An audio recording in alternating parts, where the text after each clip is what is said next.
The story begins with a hand reaching for a light switch. A simple motion, yet it signals that a dangerous threshold is about to be crossed. Click. The harsh fluorescent lights flicker on. Biko looks up, dripping with cold sweat, his eyes wide with the tension of prey suddenly exposed. Violence has already erupted. Bloodied on the floor, Biko cracks a chilling, senseless smile, as if his ability to feel pain has been severed. Pure rage twists his features. He screams a name internally with venom, wanting to crush it between his teeth. Du Changsu, that asshole. The switch is flipped.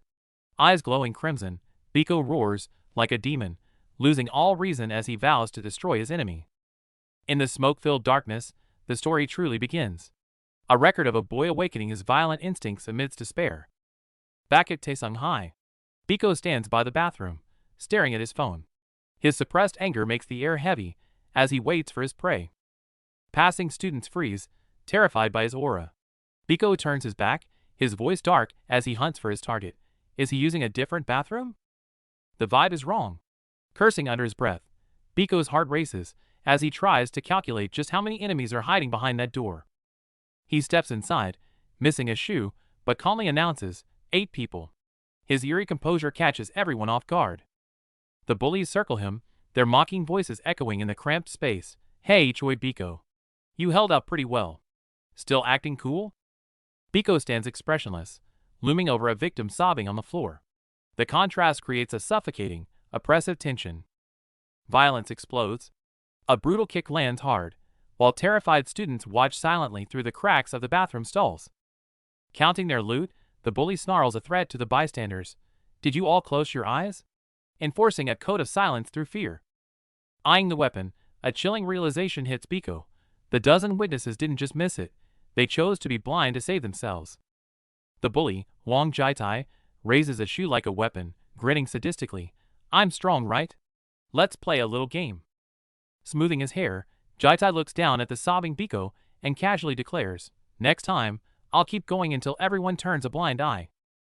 Biko is struck dumb by this twisted logic, his mind racing with one thought. Is this guy completely insane? Cornered by Jiatai's question, can you keep your eyes open? Biko, paralyzed by fear, tries to beg, don't misunderstand. Jiatai. Jiatai's eyes go cold. You're smiling? Am I funny to you? Biko forces a terrified, awkward laugh, trying desperately to defuse the violence.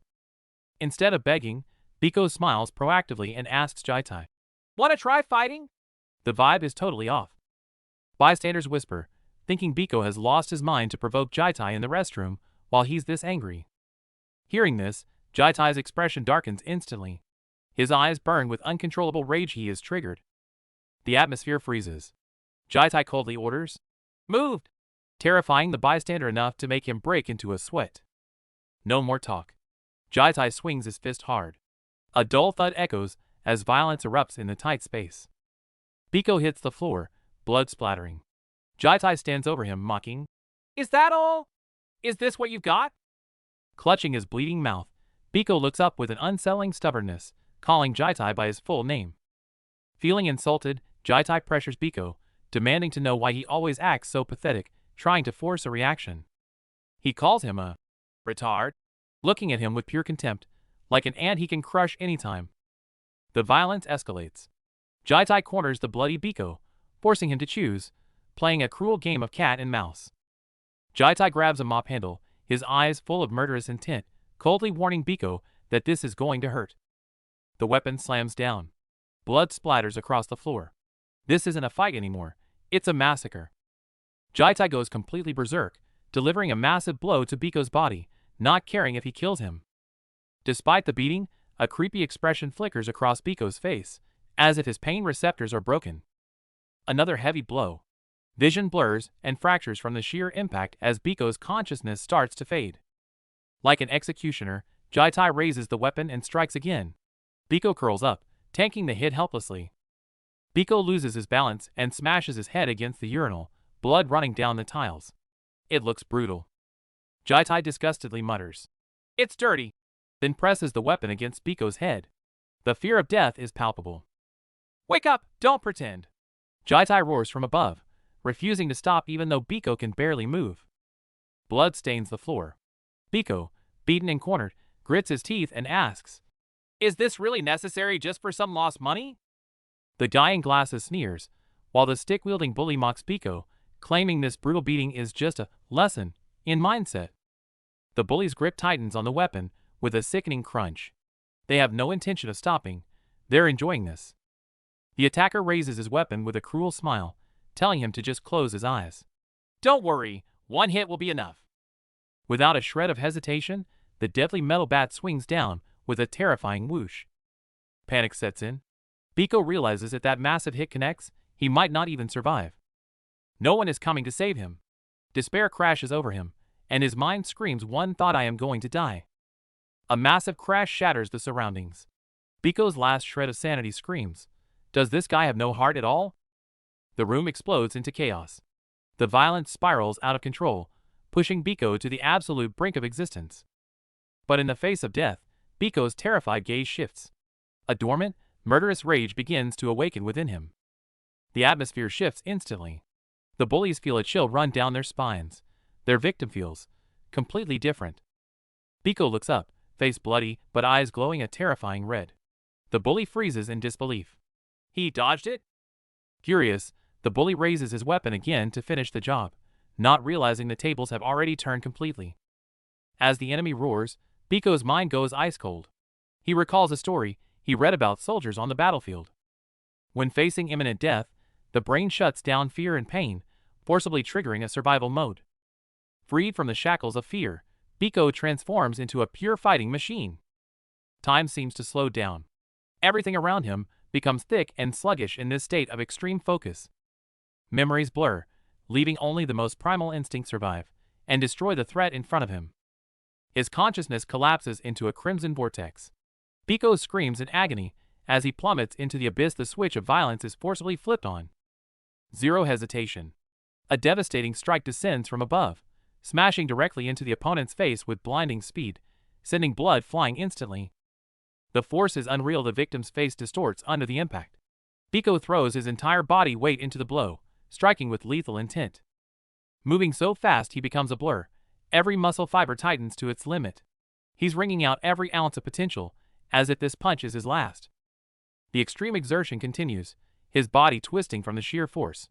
He's completely lost in the instinct of violence, unable to stop. Total eruption. His fist tears through the air with a red glow, detonating all his energy in a single instant to pulverize everything in sight. Amidst the savage roar, a bone-chilling terror strikes. Pupils dilate, cold sweat drips. The overwhelming pressure makes it hard to even breathe. The fight, or rather, the massacre, is over. The room is a wreck, littered with broken bodies. Some twitch in pain, others are paralyzed by pure fear. The suit-clad man lies in a pool of blood, fingers reaching for the metal case, but he's done. This is the cost of flipping the switch: absolute destruction. 2 years flash by at Sinhyung High. The peaceful hallway is disturbed by frantic footsteps. 2 students walk ahead, the tension in the air palpable. 2 students freeze, staring at the solitary figure ahead. Recognition hits, and a voice trembles. Isn't that Choi Biko from Class 7? Gripping a brick tightly, Biko's ferocious glare forces the crowd back. Whispers spread. The maniac looks ready to kill.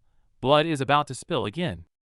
Down the hall, a student creeps toward classroom 222, fists clenched tight. His friend hushes him desperately, terrified that any noise might attract the monster. Inside, it's a different vibe. Du Changsu rests his feet on the desk, gazing lazily out the window. Students peek in from the door, hesitant to disturb him. Changsu turns, looking annoyed. The glasses guy grins and gives a thumbs up, trying to invite him to lunch, but Changsu ignores him completely, turning his back. Hands in pockets, he strolls out with a cold, stay-away aura. Students stare, and the glasses guy forces a smile, but the boss is clearly used to walking alone. Suddenly, a memory surfaces. The world turns. A warm pink hand once reached out to him. That silhouette looks painfully familiar. The memory snaps. Changsu stands on the stairs, looking down. Tension fills the hallway below. The glasses guy and 2 others are blocked, facing trouble. It's him again. Choi Biko stands in the doorway, that brick conspicuous in his hand, radiating pure hostility. Upstairs, Changsu narrows his eyes. Trouble has returned. Tension spikes as someone spots the weapon in his hand. Biko's eyes are cold as ice. He actually brought a brick to the fight. Ignoring the confrontation, Biko keeps his head down until the rage boils over. He snaps, shouting for everyone to get the hell out of his way. A condescending insult lights the fuse. Before the muscle guy can even process the rage, a fist comes flying at him. The impact is devastating, sending him crashing to the floor. Blood splatters across the tiles as the victim collapses, reeling from the heavy blow. Panic sets in as someone screams Changsu's name for help. Meanwhile, a figure blurs past, rushing into the fray with incredible speed. Without hesitation, the brick is launched through the air. It smashes into the glass with a deafening crash, sending shards flying everywhere. The brick lands in the bushes as he skids to a halt, sneakers screeching against the ground. His gaze is locked on, intense and full of killing intent. Chaos erupts in the hallway. He charges through like a wild beast, scattering shocked students who scramble to get out of his path. His rage explodes as he screams at Du Changsu, furious about the alliance. He looks like he's ready to tear someone apart with his bare hands. No more talk.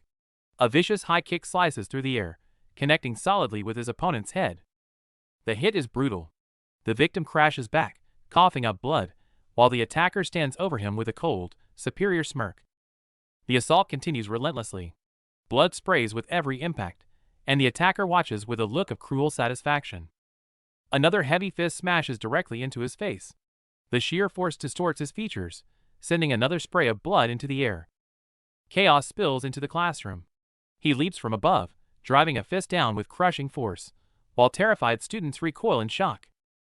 As the dust settles, the long-haired fighter stands amidst the wreckage with a chilling smirk, looking down at his crumpled, defenseless opponent. The injured boy collapses to his knees, clutching his wounds. He curses in pain and frustration, but his body is reaching its limit. A foot stomps down, pitting his head to the floor. Through the blood and pain, the victim grits his teeth and snarls, "Are you looking down on me again?" The tension snaps. While Li Yang Geology screams in rage, Du Changsu cuts him off with a cold, absolute command, "Yang Geology, I'll handle this." Blinded by rage, Yang Geology grabs a chair, ready to deliver a fatal blow. A bystander screams in terror, trying to stop the madness. Deaf to all reason, he screams, "Die, you bastard," and swings the heavy chair down with every ounce of his fury. Biko, covered in blood, charges low like a beast.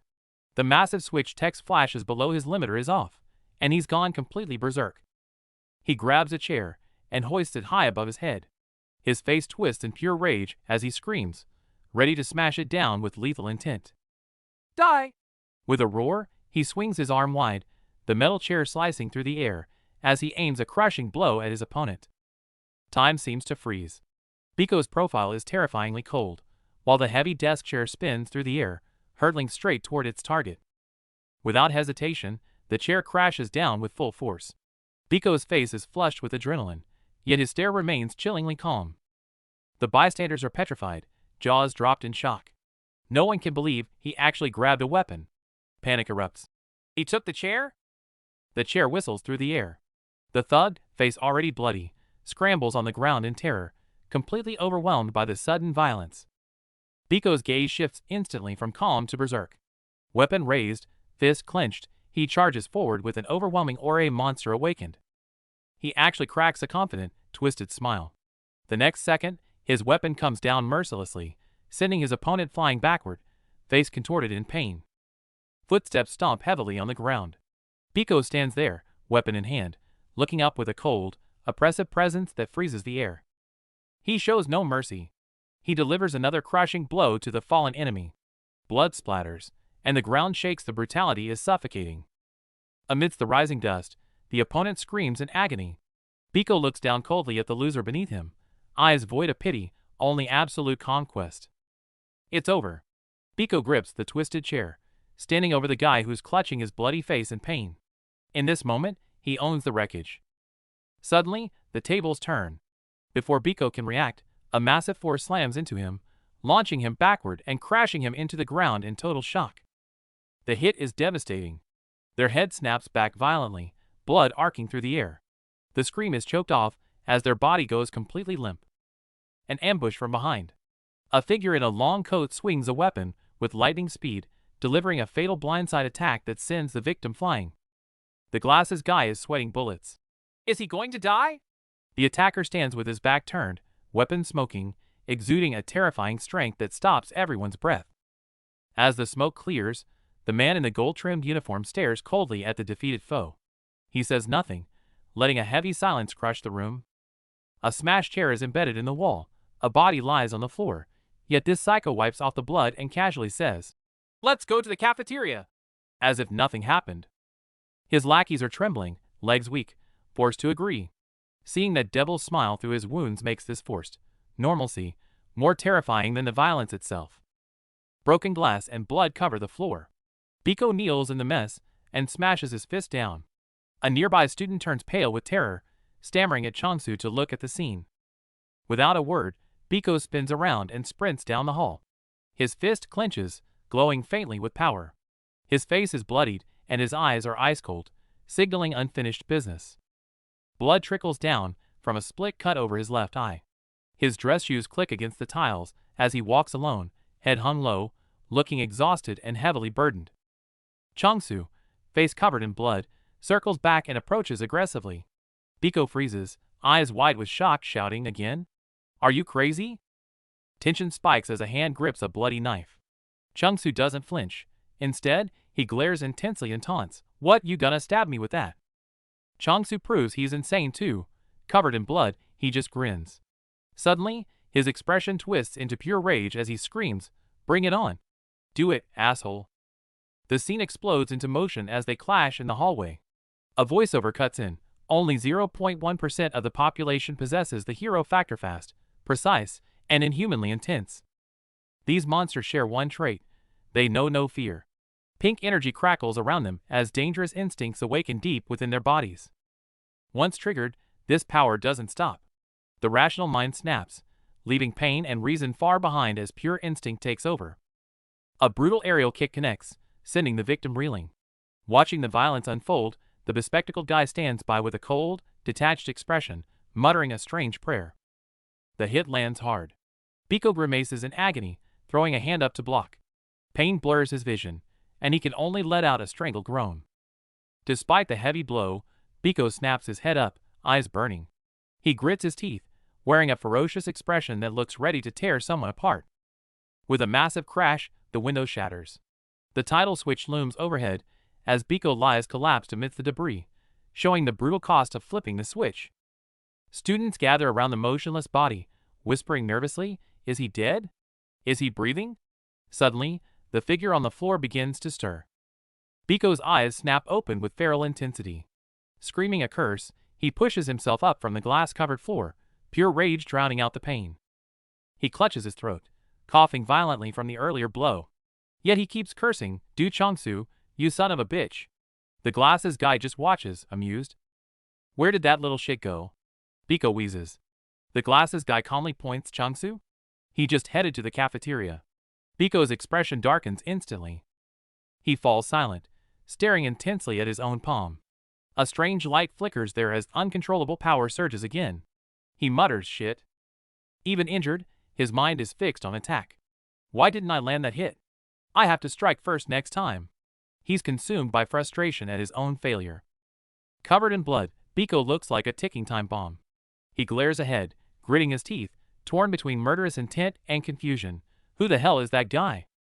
In the cafeteria, students huddle together, whispering a dangerous name, Choi Biko. Rumor has it the guy snapped and tried to stab someone with a shard of glass. The mood is grim. One student mutters that if their leader, Du Changsu, hadn't stepped in, Biko's target would be dead meat by now. It's the 10th time. Even though Biko gets knocked out every single time, his suicidal persistence is starting to creep everyone out. Du Changsu, the school's ruler, has run out of patience. He decides to pay a personal visit to Class 7 and teach this mad dog a permanent lesson. It's unnatural. A normal person would quit after a beating, but Biko keeps crawling back, bloodied and broken, with a gaze that screams murder. Even the victor, Changsu, feels a chill. Wiping cold sweat from his face, he can't understand where that scrawny wimp finds such beastly ferocity. The trigger for all this violence? Just a carton of milk bought by mistake. The bully takes offense, claiming Biko is mocking him, and the tension snaps. No chance to explain. Milk is poured right over his head as the bully sneers, "Since you don't like to wash, let me help you out." Sticky liquid drips down his face, but Biko suddenly starts chuckling. That creepy, low laugh instantly enrages the bully. On the surface, Biko kneels and begs for mercy, but in the shadows, an unseen grin twists across his face. The switch is flipping. The gang feeds off the humiliation, tossing insults like idiot and filth, turning his misery into their entertainment. Looking down on him like trash, they order the soap boy to clean himself from head to toe, stomping on whatever dignity he has left. Suddenly, Biko stands up. Bandages bloodied and face bruised, the fear in his eyes is gone, replaced by a feral, predatory glare. He faces the circle of bullies alone, whispering, "What are you doing?" with an intensity that sucks the air out of the room. The blonde bully panics, stuttering out lame excuses about hygiene to mask the sudden terror gripping his heart. Thud. A brutal kick sends Biko crashing to the floor. But strangely, while he falls silent, the attackers are the ones trembling in fear. Blood drips onto the tiles. The bullies stare at Biko in horror, backing away and denying blame like they've just woken a monster. Footsteps approach again. Bloodied but unbroken, Biko advances like a zombie, veins popping with rage, shattering their courage completely. The tables turn. Biko stares down the bloody-faced blonde and throws his own words back at him. "Your face is dirty. Go wash it." The bully can only obey. Biko leaves them with a chilling death threat. "Touch Kim Jong-beek again and you all die." His glowing red eyes promise he isn't joking. The bullies are terrified, stuttering their surrender. Biko stands with his back to them, adrenaline still coursing through him, shoulders shaking from the aftermath. Walking down the evening corridor, Biko feels eyes burning into him. Sweat beads on his tense neck, nerves fried, when suddenly a hesitant voice calls out. A timid student approaches, offering a carton of strawberry milk. Biko, bruised and on edge, turns around, completely caught off guard by this sudden gesture. Biko stares in disbelief, asking what is this? But the kid just holds out the milk with a shy smile, genuinely thanking him for whatever happened before. Suddenly, Biko lashes out and kicks the milk carton right out of his hands. It explodes on the floor, leaving the boy frozen in shock at the violent rejection. The air is thick with tension. Trembling and blushing, the boy stammers an apology, assuming he just picked the wrong flavor, not realizing the depth of Biko's issues. The kid tries to fix it, but Biko cuts him off with a look of pure disgust. He tells him to stop acting like they're close, his words dripping with venom. Spitting out a curse, Biko stiffly walks away. He leaves the boy standing there in the hallway, head hung low, completely crushed by the cruelty. Back in the present, under the city lights, someone recalls that day. He mentions checking on Biko since they ended up at the same school. Jinsu, the guy with glasses, is spinning a tale for the others. He describes Biko's life as turbulent and dramatic, like something straight out of a TV show. Adjusting his glasses, Jinsu sums up Biko's childhood in one word, spelling it out slowly, LOCR. The harsh label piques the listener's interest. Flashback to a school overrun by delinquents.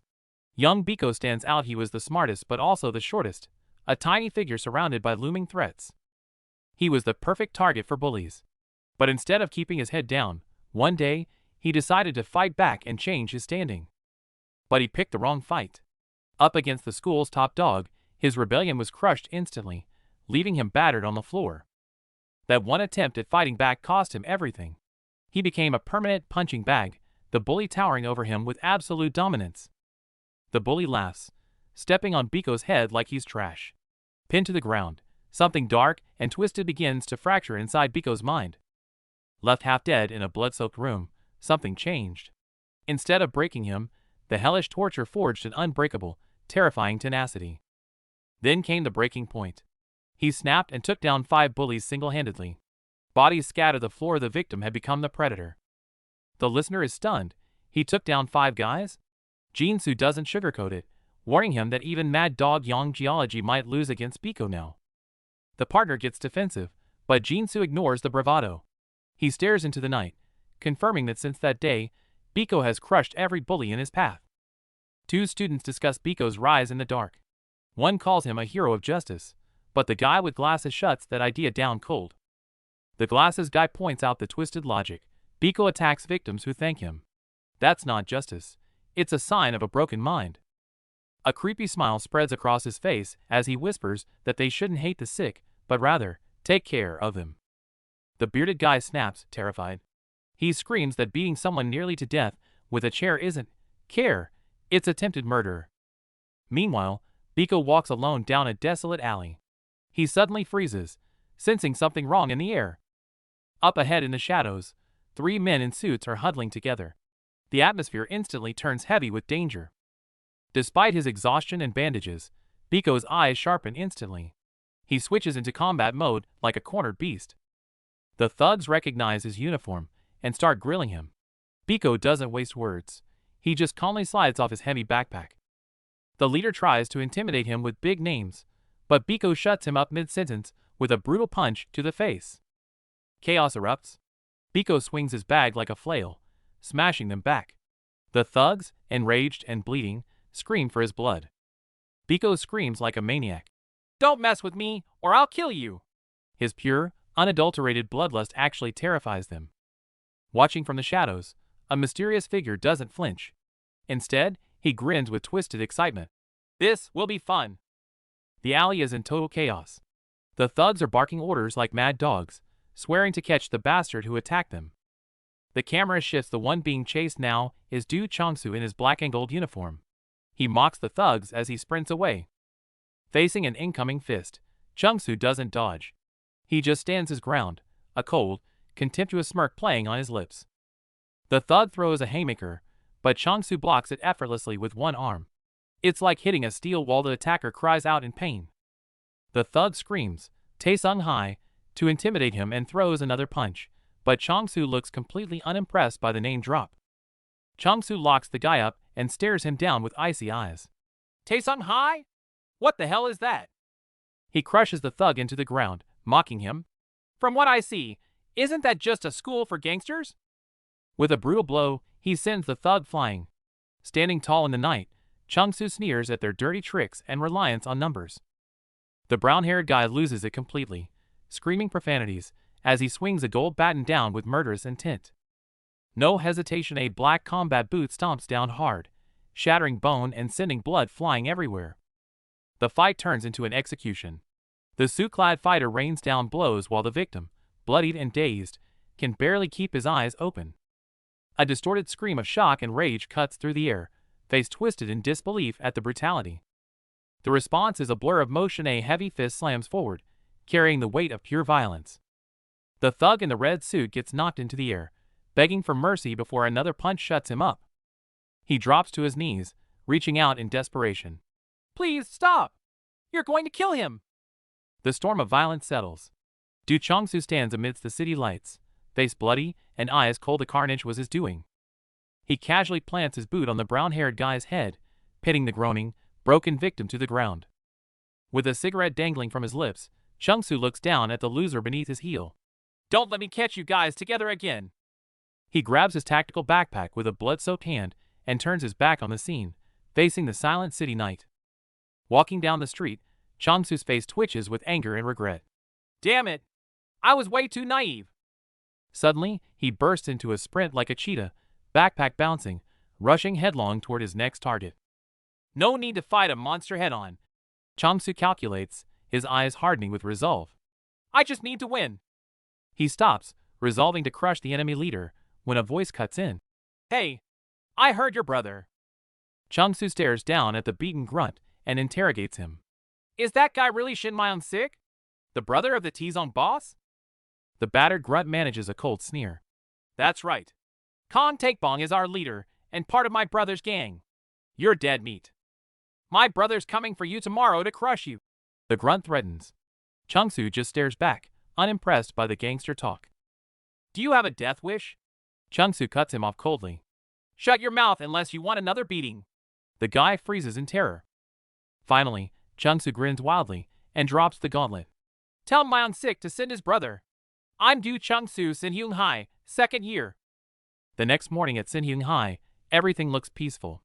2 students gossip by the entrance, unaware of the storm brewing. They laugh uncontrollably, mocking yesterday's events. Suddenly, Biko freezes in his tracks, his suppressed gaze turning icy cold as the air thickens. Biko spins around, killing intent in his red eyes. "Are you talking about me?" The students instantly break into a cold sweat, realizing they messed with the Reaper. The gossipers crumble instantly, begging for mercy. Biko stares down at the cowards coldly. Stop bunching up in groups. It's pathetic. Dropping the warning, Biko walks away. Behind him, the two students slump against the wall, clutching their chests, grateful to be alive. Biko ignores the small fry, saving his energy for the real fight. Meanwhile, in the shadows, a beaten bully calls his big brother for revenge. Cut to the big brother, strangling the messenger with a vicious look. Hearing the name Shin Myung-sik, his expression turns even more sinister. On the other side of the hallway, someone shouts about seniority.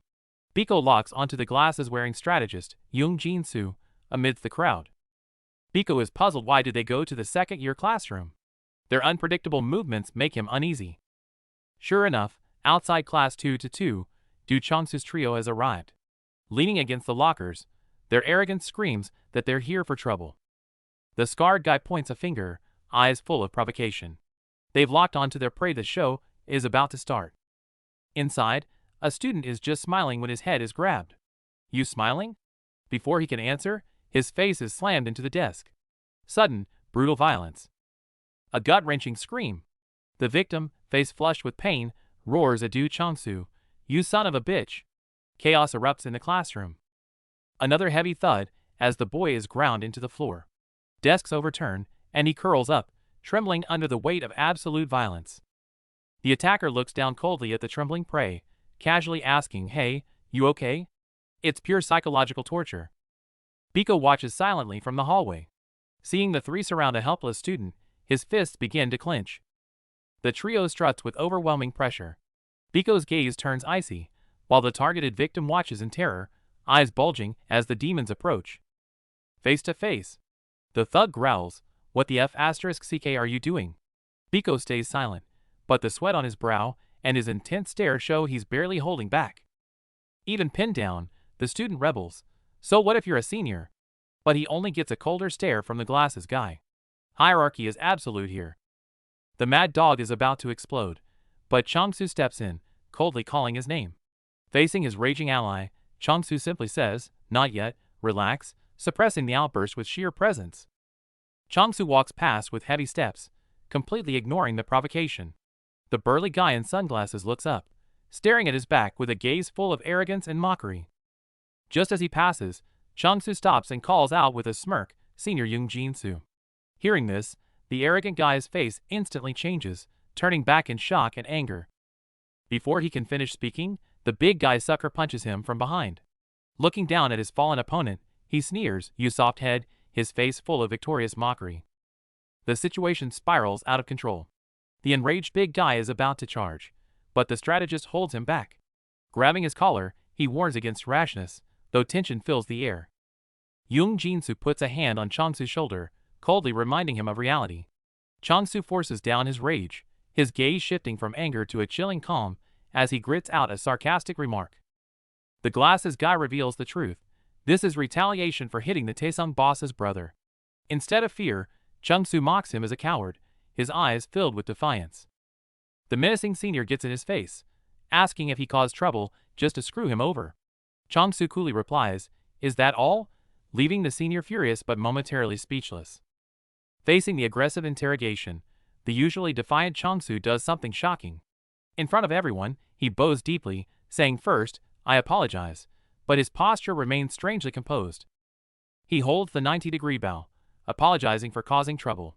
Yet, behind this seeming respect, there's no fear. It feels like a scripted performance.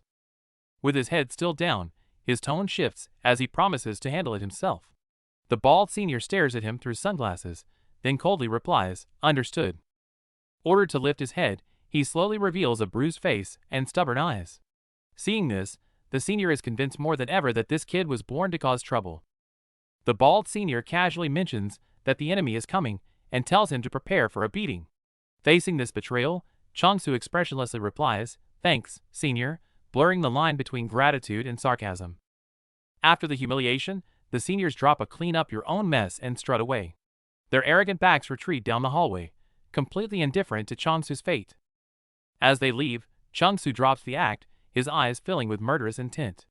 Barely a day since transferring, and the third years are already moving. The situation is more dangerous than expected. The scene shifts to a guy beaten half to death on the floor. They weren't joking. Seeing this, Choi Biko doesn't flinch. Instead, a crazy smile curls his lips, his red eyes glowing ominously. Sensing something off, Young Jinsu catches up to Choi Biko, sarcastically asking if something good happened.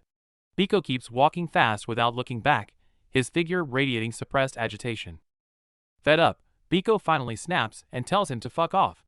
Young Jinsu keeps that punchable smile, mocking him as a mere lackey, instantly lighting the fuse of Biko's temper. At this moment, a massive switch appears. Young Jinsu tries to talk, but Choi Biko's eyes have completely changed. The suppressed boy is gone, replaced by a beast craving violence. Back in the classroom, the mad dog slams the desk, demanding to know why he backed down. He can't understand why he apologized to those bastards for something he didn't do. The guy with the mohawk explodes in rage, face flushing red as he questions his partner. The black-haired guy stays chill, simply suggesting they gather the crew for a rooftop brawl. Mohawk can't let it go, screaming about the injustice. Surprisingly, the calm guy agrees coldly, it really is unfair, leaving the hothead confused. Cut to a window view. The curly-haired strategist stares out, dropping a heavy name-con takebong. He senses a brutal counterattack is coming. Enemy territory. Thugs surround a red sofa amidst debris. The purple-haired boss sits with his back turned, demanding to know where Du Changsu is hiding. The sunglass-wearing boss crushes objects in his hand with a sickening crunch. Gritting his teeth, he states that the warning has already been sent. Veins bulge in his crushing hand. He turns, sweat dripping down a ferocious face, and tells his lackey not to worry, he's got this. The underling isn't buying it. He snaps back with pure disdain, questioning the competence of their so-called number two. The air freezes. Terrified by the boss's aura, the lackey stammers an apology. The boss clenches his fist, demanding to know if they're being played by sophomores. A girl with long black hair twists the knife. She looks at the terrified guy with utter contempt, sneering and calling him a filthy pig. Cut to a dirty trash heap. A black tactical backpack is tossed onto the ground with a heavy thud, abandoned like garbage. Back to the main duo. Scarred Biko is furious, asking what the glasses guy wants. Young Jinsu stands calm, simply stating he's there to deliver a warning. Jinsu adjusts his glasses with a cold smirk. I don't use brute force, but let's be real. You're the one pretending to be Changsu, aren't you? Exposed. Jinsu reveals he saw everything. When Changsu was beaten, Biko wasn't scared, he was smiling from the shadows, enjoying the violence. Biko freezes, eyes wide in shock. Jinsu presses on. Stop messing with Changsu. Someone like you will never be able to beat him. Triggered, Biko snaps, calls Jinsu a lackey, and raises a fist. Jinsu's eyes turn instantly cold and psychopathic. You wanna die? Biko punches, but Jinsu dodges effortlessly. He mocks him mid-move. I told you I don't rely on brute force. Is that all you got? Missed. Biko grits his teeth in fury, taunting that Jinsu is all talk. Their glares clash in the air, tension exploding. Can't hit him head-on? Grab him. Biko lunges, seizing Jinsu's shoulder from behind with a vice-like grip. No escape now. Power erupts. With a roar, Biko lifts Jinsu entirely off the ground, launching him into a brutal throw. World spins. They crash into the ground with a massive thud. Dust flies as the infighting between the mad dog and the strategist spirals out of control. As the dust settles, Biko lies defeated on the ground. Glasses looks down at him, ready to begin a very specific lesson. Adjusting his glasses, he drops a bombshell. I'm not Du Changsu's lackey. If you want to know how to beat him, I can tell you. Biko gasps for air, eyes filled with frustration and confusion. The fight was brutal, but the offer is even more shocking. Desperate for strength, Biko swallows his pride. Kneeling, he stares intently and asks, Tell me, how do I defeat that monster? Biko suspects a trap, but Glasses just smirks. Even if I'm lying, do you have any other choice but to trust me? Biko can't help but question him. I don't get it. You're this skilled, yet you've lost to Du Changsu 10 times in a row? Glasses lands with a heavy impact, his weapon slicing the air as he delivers the brutal truth. It's simple. Because he is far stronger than you. He stares into Biko's eyes. You only have reckless obstinacy. But Du Changsu has courage, strength, and skill. He has everything. Watching Biko walk away, Glasses warns him again. That guy is a monster with a brain. Don't think brute force alone will work. With a sharp crack, the wooden staff snaps in two. Glasses stares at the broken pieces, his gaze hardening as he recalls past defeats. Bruised and battered, Biko grips his staff and roars. Stop talking trash! Just tell me what I need to do! Ignoring Biko's rage, Glasses crosses his arms, completely unfazed. If you're done screaming like a child, shut up and listen. Biko lunges in anger, but his attack is easily deflected. Glasses sneers. I already told you, don't waste your energy. I don't rely on brute force. I couldn't beat you in a fair fight, Glasses admits. Because your raw strength is undeniable. Chaos erupts again. Biko swings a chair, but Glasses knocks him down with a swift strike. Just like I'm not afraid to lose to him 9 times, you have a lot to learn. But right now, you fight like a desperate mad dog. With a dull thud, the sparring ends, leaving only wreckage and broken weapons behind. Picking up the broken staff, Glasses pants. If I fought a maniac like you, I might flinch. But someone like Du Changsu won't even blink at such messy attacks. He's in a different dimension from ordinary guys. No matter how you struggle, the moment you face him like this, you've already lost. Glasses suddenly changes the subject. If you do win, what then? Do you plan to be the boss? To trample everyone under your feet? Seeing Biko's blank stare, Glasses sighs. I knew it. You don't think? Listen, you can't be alone. You need to build your own army. The strategist stays calm and insults him right to his face. You're just a mad dog with a broken leash. The cold delivery cuts deeper than any curse. The mad dog snaps, screaming, Don't act like you know me. But Four Eyes just stares back, reading him like an open book. The strategist changes his tune. Want to beat the boss, Changsu? Brute force won't work. That monster sees through everything. He points to his head. You need to see what Changsu sees. Biko freezes, totally confused by this new perspective. The plan is simple but crazy. To kill the king, you must first earn his absolute trust and become his right hand. Once you do that, the turning point will come. Footsteps echo on the wet ground, sounding heavy and ominous. As they walk side by side, the strategist smiles and drops the final instruction. When the moment comes, do not hesitate. He gestures a stabbing motion. Stab him in the back when he least expects it. Take him down for good. It's the only way to win. You in? Faced with this ruthless plan, Biko clenches his jaw, sinking into a deadly silence. Scene switched to Taesunghai's turf. The playground looks calm, but the air is thick with tension. Inside the gym, a Hulk threatens a guy in sunglasses. Fists are clenched, but the guy just plays with a red cube, completely unbothered. The big guy is clearly pissed, his face twitching. The school's number 2 is sloppy.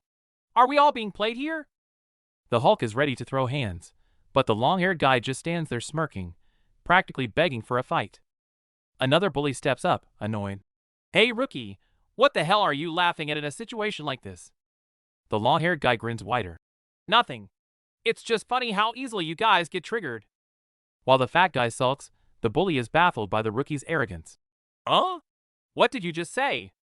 I don't know what boss Takebon sees in trash like you. The bully glares, ready to tear him apart. Suddenly, the long-haired guy flashes a mouth full of braces, smiling like a total psycho. Cut the crap. He mocks him right to his face. Are seniors only good for gossip? Or are you just scared of Takebon too? That insult sets the bully off instantly. At the fat guy's signal, the thug screams and charges, but the long-haired fighter doesn't even blink. In a flash, the attacker is face-planted on the concrete, writhing in agony. The long-haired fighter glares down coldly, blood dripping from his knuckles over the defeated foe. Cut to the rooftop. Under heavy rain, the burly leader and the dark-haired boy kneel in the water, exhausted from the stalemate. Meanwhile, the long-haired guy gloats over his opponent. Know why the boss picked me? Because I'm insanely strong. His grin turns manic as he lifts his boot and stomps viciously on the guy's head. He mounts him and rains down punches, mocking him with every hit. Block it. Why won't you block it, moron? Fists fly relentlessly as he cracks a cruel joke. Keep your guard down and you'll need dental implants. Satisfied, the psycho stands up, looking down at the bloody mess with a twisted, satisfied sneer. Back on the roof, the burly leader barks, Stop!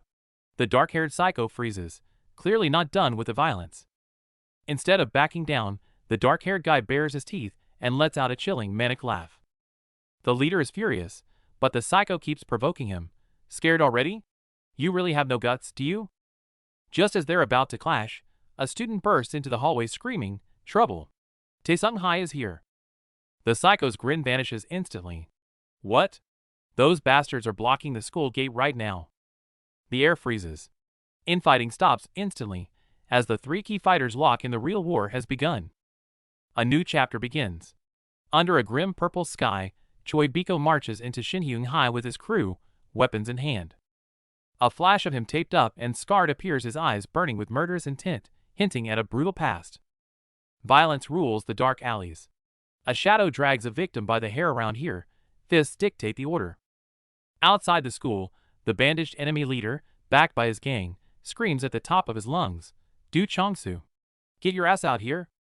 The guy snaps completely, veins popping as he screams a lung-shredding curse, pure rage exploding from the frame. Chaos erupts on the street. 20 thugs charge with bats, crashing into a wall of disciplined elite students standing their ground.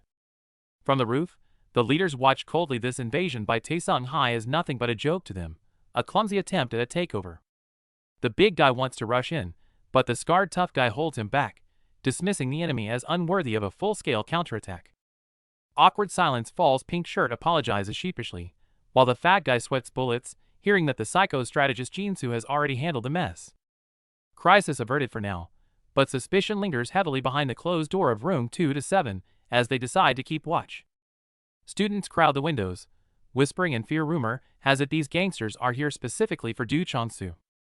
Hearing the trash talk, the scarred boy snaps his head up, red eyes burning as he defends his leader. He's no gangster. Cornered in the hallway, Jinsu the snake looks down on him, demanding an answer right now. The word gangster triggers him. He slams a clenched fist on the desk, barely containing his exploding rage. It's a trap. Jinsu whispers a poisonous plan. The only way to beat the invincible Chongsu is to stab him in the back. Insulted by the betrayal, he snaps back, but Jinsu just laughs at his outdated sense of loyalty and honor. Jinsu adjusts his glasses and drops the truth bomb. You can't win alone, but I've known him since childhood. Memories surface in Jinsu's eyes. Chongsu is a monster who has never failed to crush a target he sets his sights on. Like a heavy truck plowing through hellfire, Chongsu crushes everything in his path without a second of hesitation. He is a human bulldozer, grinding people into dust and leaving nothing but ruin behind, indifferent to the cost. Jinsu's face darkens with terror. He feels like an ant waiting to be stepped on by Chongsu's cold indifference. Since you can't beat him, Jinsu hisses, locking eyes, you need to be the one who slams on the brakes. Silence follows. He doesn't speak, but his eyes burn with a feral intensity, weighing the dangerous offer. He caves in, growling this mad dog will handle it, and walks away. A dirty alliance formed in the shadows. Four Eyes provokes Biko, mocking his loyalty like he's a servant. Biko snaps instantly, I'm not his damn servant, exactly as the schemer planned. Biko agrees to the plan, but drops a lethal ultimatum. His eyes burn red with a death threat, hide anything from me, and you die first. Watching Biko leave, the strategist's smirk turns into a sneer. He adjusts his shades, dismissing Biko as nothing but a muscle-brained idiot. Biko storms across the playground, fuming. Be the break? Being controlled makes his blood boil. He doesn't get the metaphors and rages, I'm not a damn car. But one thing is clear, he needs to backstab Do Chongsu as soon as possible. Peering out, Biko is baffled by the crowd.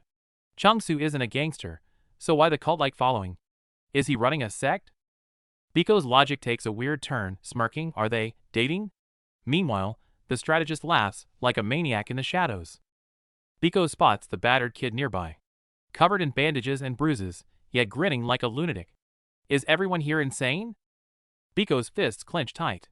He warned him not to go out alone yesterday. Seeing the aftermath ignites a fire of guilt and rage. Thugs surround the loner on the field.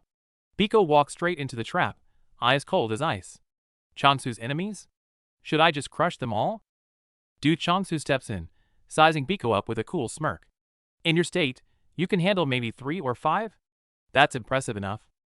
Chongsu dismisses him casually. Biko explodes, don't act cool. I'm the one who dragged them here by using your name.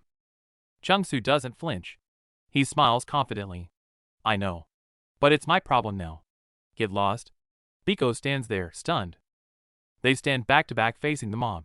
The air is thick with tension. Suddenly, a roar from the enemy breaks the silence. The Taesung-hai goons scream from across the field, "Taesung's hitmen! It's me," proclaiming their target loudly. Confusion ripples through the mob. What? He says he's with Du Changsu? Fear strikes them, the name alone carries heavy weight. The enemy leader looks annoyed as Biko and Changsu bicker, completely ignoring the army in front of him. Are these idiots for real? Biko won't let it go. Taking me for a fool? Changsu stares him down coldly. Expect a thank you? Just leave before you get hurt. Snap! Biko roars, "Want to die?" and attacks his own ally. Changsu doesn't blink, countering with a vicious stomp. Too fast. The kick connects with a thud, sending Biko crashing to the ground. Pain twists his face. This bastard is serious.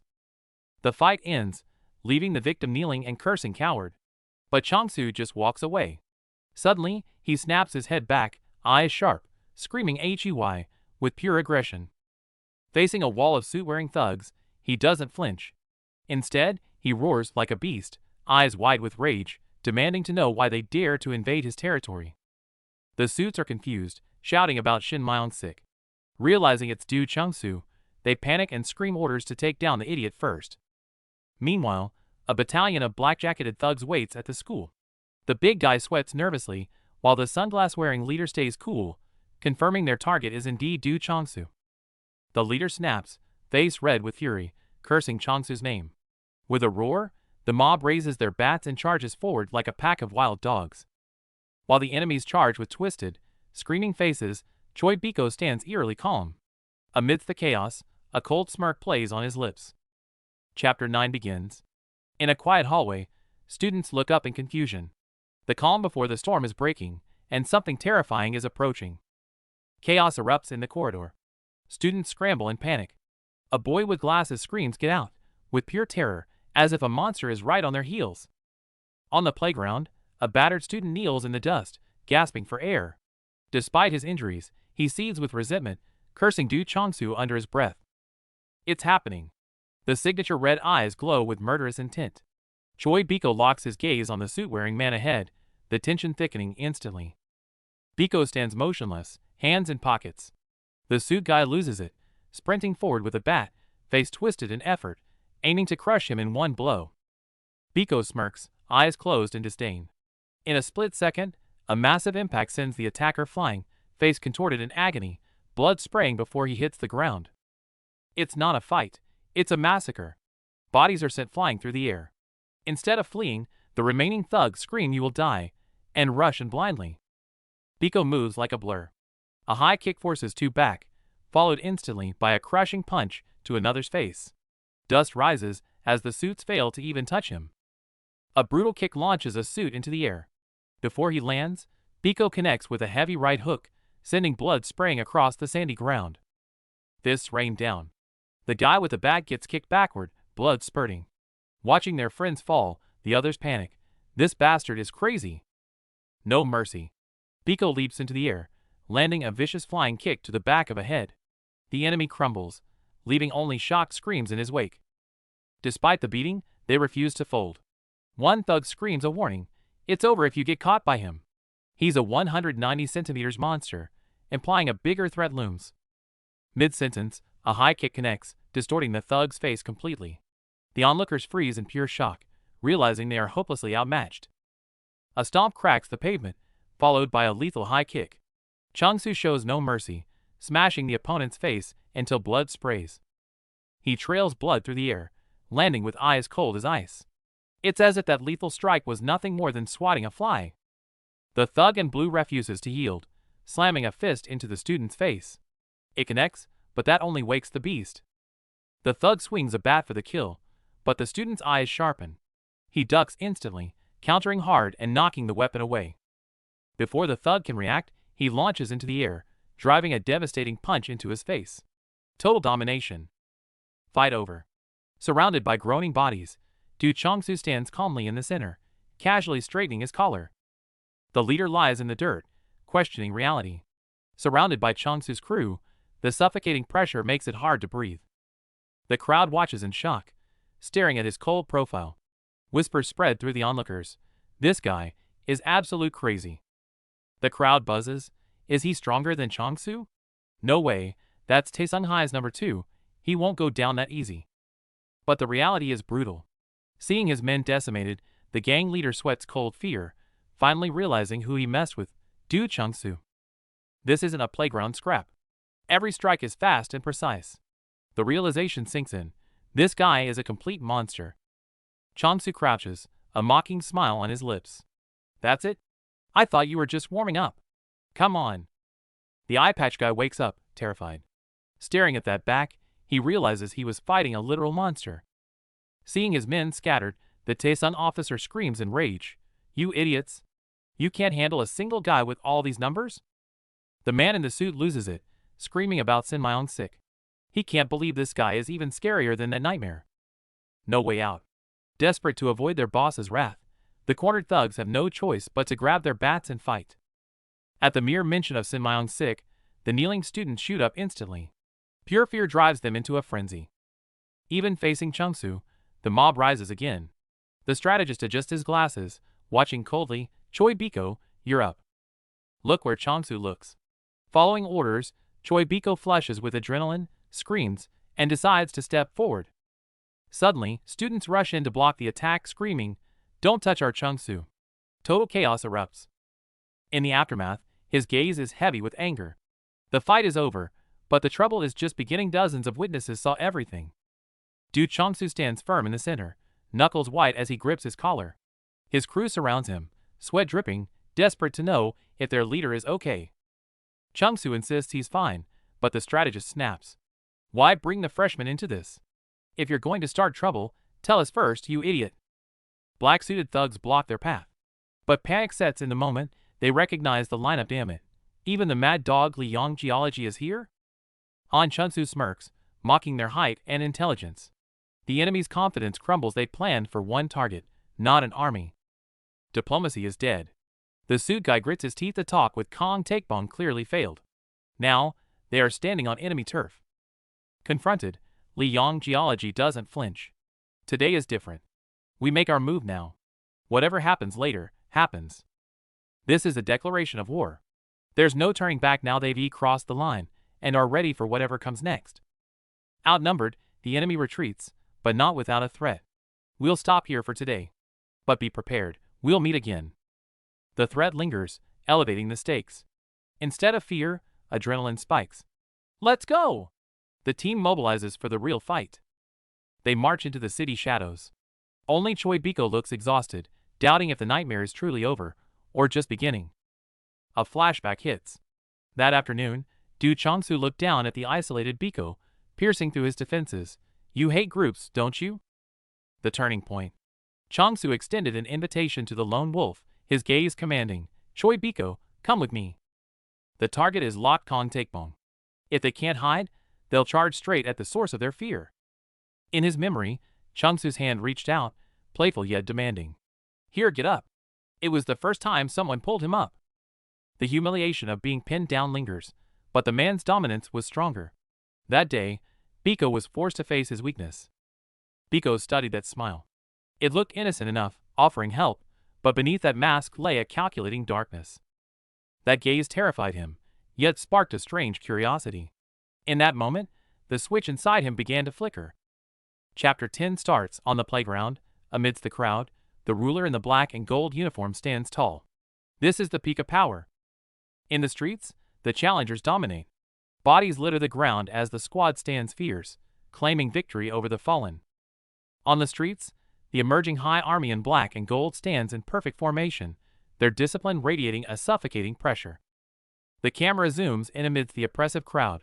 Protagonist Choi Biko stares ahead, his eyes burning with murderous intent. Intel on the enemy drops. Kong Takebong, the boss of Tizong High who conquered the school in 2 years, finally reveals his fangs. Hearing that the guy is an invincible monster with perfect stats, Biko breaks into a cold sweat, cursing under his breath as tension grips his body. But fear instantly turns into excitement. Biko smirks, his red eyes flashing with madness. If he's doomed anyway, he might as well find this fucking interesting. As the standoff intensifies, the atmosphere turns eerie. Biko contemplates striking first, seizing the initiative with a surprise punch. Humiliating images flash through his mind, kneeling and begging Hyungnim? No, his original plan was to land some brutal hits and end this calmly. Reality hits with brutal hierarchy. Seeing students bowing to the bullies on the playground, Biko can barely contain his agitation. It's pathetic. Enter Du Changsu, the leader in black and gold. He coldly warns his subordinate not to escalate things, his sheer presence silencing the crowd instantly. At Changsu's command to take them inside, the thugs instantly bow and shout "Big Brother," displaying his absolute, undeniable authority. As the group moves inside, Changsu remains expressionless behind his sunglasses, while the long-haired strategist smirks, clearly plotting something devious. Watching the leaders imposing back, the strategist smilingly urges everyone to follow. These wolf-like thugs are now as obedient as sheep. Even when die-hard fans scream "I love you Changsu," the cold leader scares them off with a single "get lost," sending them scrambling in fear. Once the crowd clears, Biko explodes. He points at Changsu, screaming, "You said you'd handle him. Why did you bow? Are you kidding me?" Changsu remains calm. He explains it's not the time for a head-on clash. They must wait for the perfect moment to strike, inviting Biko to join his plan. Seeing Biko's internal struggle, Changsu teases, "Are you confessing your love?" prompting a furious Biko to yell, "Shut up, you cult leader." Changsu laughs and walks away, joking with his strategist that Biko is actually pretty cute, cementing their strange new alliance. The scene freezes on the boy's lonely yet resolute back. As the Switch title appears, the real storm begins to brew. Night falls. The scene shifts to a gritty city corner, where the neon sign of Dizong nightclub glares ominously in the dark. In the shadowy alley, the legendary boss Kong Takebong finally appears. Hearing his men were beaten, his eyes turn instantly cold and menacing. In the industrial district at night, two men in suits clash. The black-haired man points a finger, furious that the bald man is blatantly ignoring the organization's hierarchy. The black-haired man is livid, demanding to know why he sent people to the school to cause chaos. The bald man, Kong Takebong, looks on with disdain, dismissing the accusation of crossing the line. Called an asshole, Kong Takebong just lowers his head, letting out a menacing breath. The tension is palpable, the air thick with the threat of violence. Takebong suddenly smirks, his tone dripping with mockery as he calls the other man Junior, clearly in control. The black-haired man turns away, his back radiating frustration. Takebong issues an ultimatum: get caught in a mess like this again, and you'll pay a steep price. The black-haired man grits his teeth and curses, the grudge solidified. The scene cuts to a dark alley where Choi Biko stands alone. Covered in scars, his red eyes pierce the darkness, a silent storm brewing within him. Biko analyzes the situation rapidly. He thinks the glasses guy is like a crazy cultist, but admits Takebong's taekwondo skills are terrifyingly formidable. Since Du Changsu is a perfect fighting machine, Biko plans to use him. He grins wildly. Let the strategist take down Takebong, then he'll stab Changsu in the back. Just as Biko makes his arrogant declaration, a hand silently lands on his shoulder. He spins around, red eyes constricting instantly, senses on high alert. No time to react. A massive force slams into him, sending Biko flying through the air, tumbling violently as pain blurs his vision. Crashing hard onto the ground, Biko clutches his head and props himself up, shocked and furious. He glares, shouting, "Who the hell is this?" As the dust settles, the man in the black and gold suit looms over him. Biko recognizes the face, his eyes filled with disbelief. The suited man looks disgusted, wondering why Du Changsu bothers with such trash. Biko fires back, "Heard you were just an errand boy back in middle school." Hit where it hurts, the suited man explodes, calling him a loser. Biko grins coldly, his eyes radiating murderous intent as all pretense is dropped. Scene shift to a night street, where Du Changsu and the strategist Young Jinsu walk side by side. Jinsu lets out a long sigh, the atmosphere heavy. The glasses guy loses it, clutching his head and wailing that he's screwed, then points at the calm Changsu, screaming, "This is all your fault." Jinsu demands to know why they provoked Takebong, involving the dangerous organization rankings. Changsu just calmly adjusts his tie. "What, are you scared?" They review the situation while walking. Jinsu worries the plan is ruined, but Changsu's blue eyes flash as he calmly asserts, "Takebong is definitely in trouble right now too." Jinsu remains hysterical, terrified of the senior's retaliation. Changsu remains unfazed. He seems to have calculated every risk in this high-stakes gamble. The strategist screams the enemy's name in pure panic. But Changsu remains ice-cold, admitting their brute strength isn't enough and revealing a ruthless new card, using Shin Maik Sik. Changsu confidently declares he'll corner the boss, Kong Takebong, and wipe out the seniors. The strategist hesitates, sensing the terrifying risk in this ambitious gamble. The strategist begs for patience, suggesting they wait it out. But seeing their friends forced to bow in submission, rage boils over. Patience is no longer an option. Make no mistake, the boss isn't just a brute. He possesses a strategic mind, making him a monster who won't be easily taken down. The fighter explodes at the suggestion of waiting, screaming that he must crush the enemy now. His frustration is palpable, torn between logic and pure rage. The strategist warns of the danger, but the fighter's resolve is ironclad. Seeing this, the strategist finally smirks, accepting his teammates' stubborn madness. As they walk through the empty streets, unease settles in. Wait a minute, where the hell did that mad dog Li Yong Geology disappear to? Cut to the streets. A high-speed chase is underway. Li Yong Geology screams curses, his face twisted in fury, as he sprints through the night. The pursuer reaches out, desperate to close the gap, but is shocked by the prey's blistering speed. He's fast. The chase ends in violence.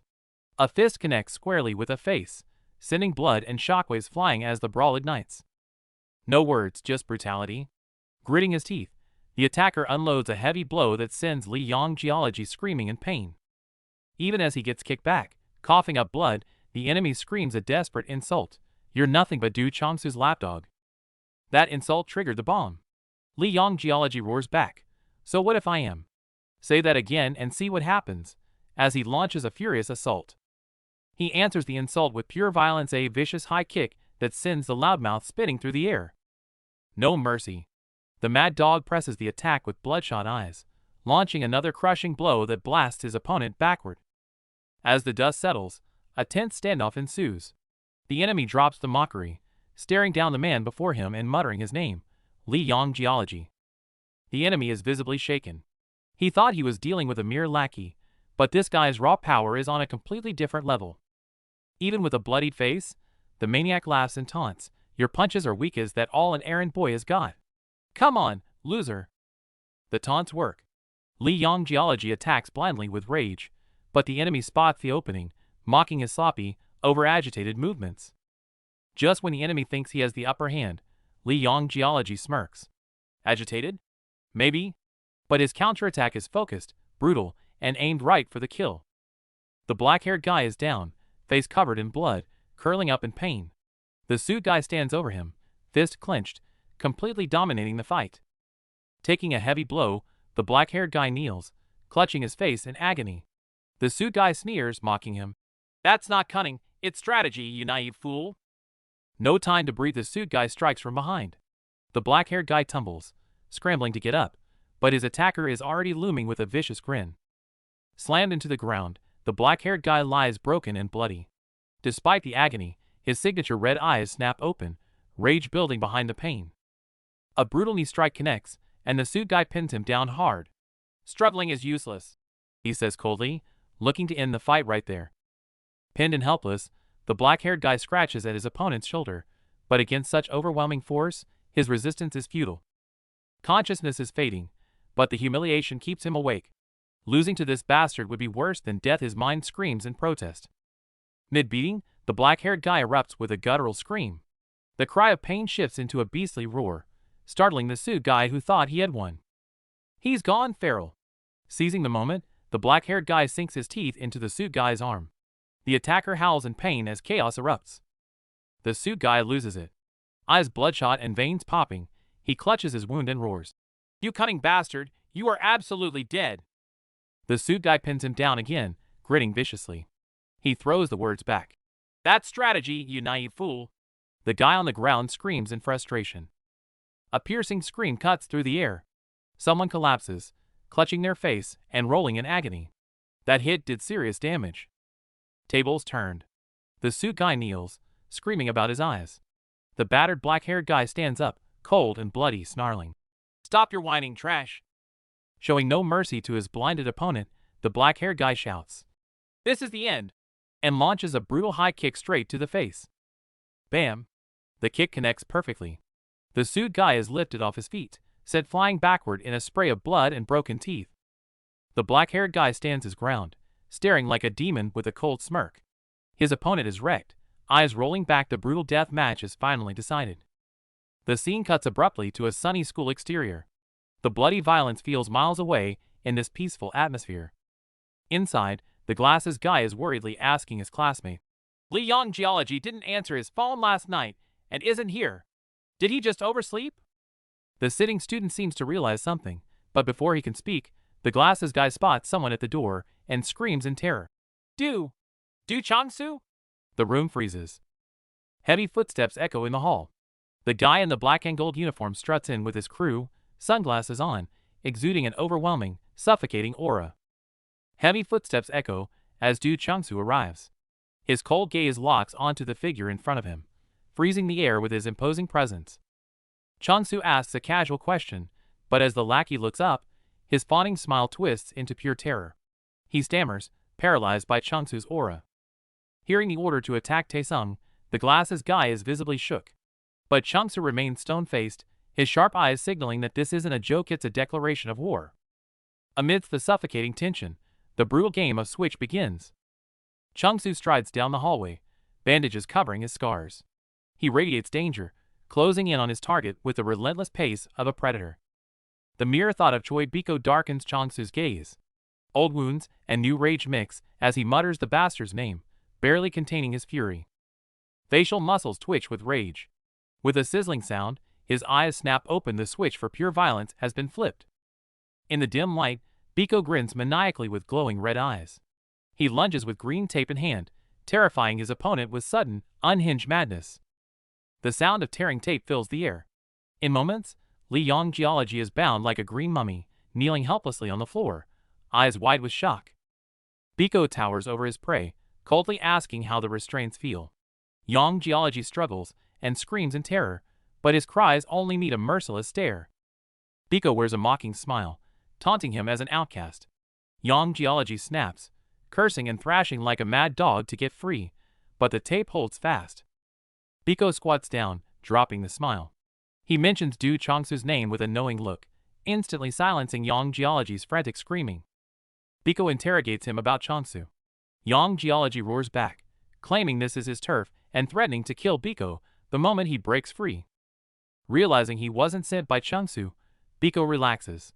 He nonchalantly admits he was just curious about what that idiot Changsu was up to. It was all a setup. The strategist Jung Jinsu had planned this surveillance, pulling the strings from the shadows and treating everyone like pawns. Yong Geology screams about being bitten and blinded by a sneak attack. Biko just stands there, hands in pockets, shamelessly asking if he's one to talk about honor. Even bound like a mummy, Yong Geology insists he wouldn't lose a fair fight. Biko stares down with icy contempt, watching the loser rage impotently.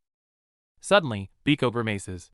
Just as the tension peaks, he unzips his pants, muttering about needing to pee, completely shattering the serious atmosphere. He actually does it. Yong Geology, tied helplessly on the floor, screams in sheer horror and disgust as Biko relieves himself right in front of him. Broken by the ultimate humiliation, Yong Geology crumbles.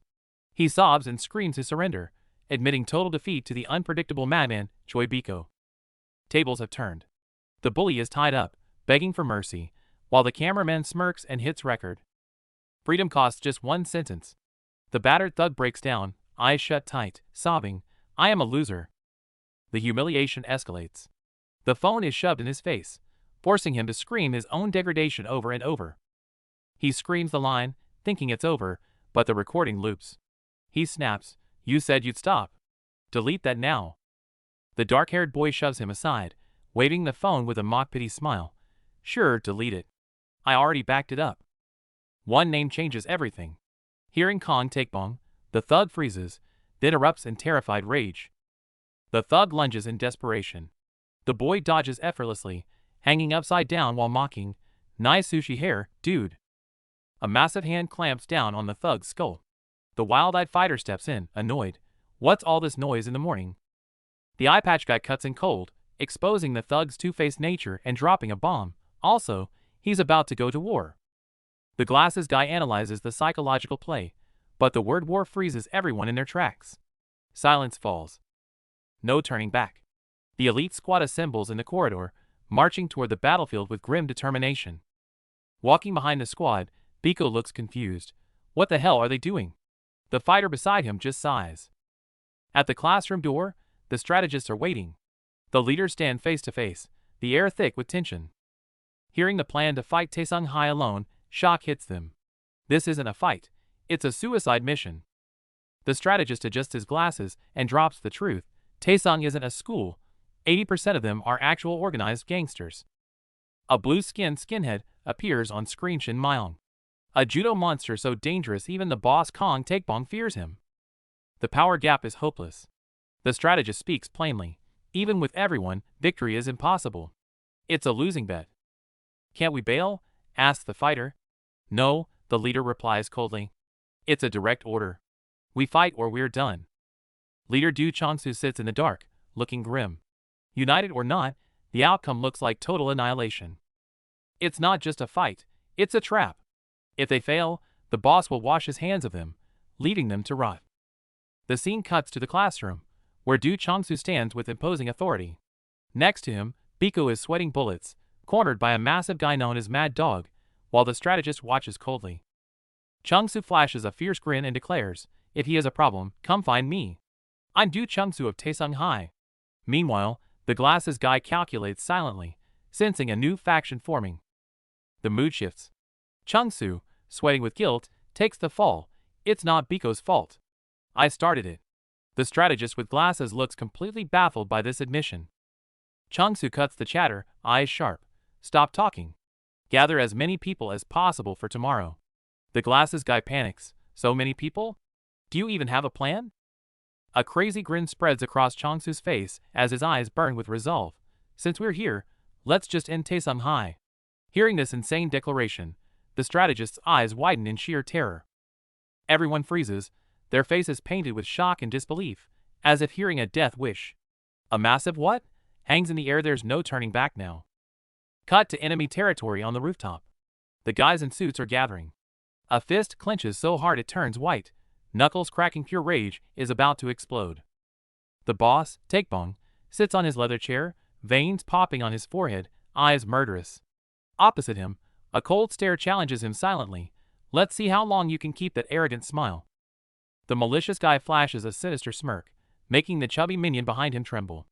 The boss in the chair mutters a name, and the air instantly freezes.